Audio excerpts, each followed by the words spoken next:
চেষ্টা করবে সারাদিন ওই চিত্রকূট, চিত্রধারা, তীরথগড়, মান্ডুয়া, তারপর মেন্দিকুমার, তাম্রকুমার, যতগুলো ওয়াটারফল আছে সব দেখে বিকেলবেলায় আসতে, এসে এখানে এসে একবার সানসেটটা দেখলে না দেখলে আমি এখানে আসার জন্য রিকমেন্ড করব না।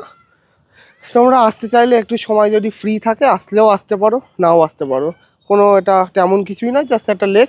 তবে এখান থেকে বিকেলবেলা সানসেটটা সুন্দর লাগছে, লেকটা খুব বড়। বেশিক্ষণ সময় নষ্ট করবো না এখানে, এরপর চলে যাব বাস্টার প্যালেসে। আমরা এখন উঠে পড়েছি গাড়িতে, এবার যাচ্ছি বাস্টার প্যালেস। সো ফ্রেন্ডস, আমরা এখন চলে এসেছি এই জগদলপুরের লোকাল একটা দন্তেশ্বরী মন্দির, আর এর ভেতরেই সোজা হচ্ছে বাস্টার প্যালেস। তো চলো বাস্টার প্যালেসে যাওয়া যাক। প্রথমে একটা দন্তেশ্বরী মন্দির, আর ওইদিকে হচ্ছে বাস্টার প্যালেস।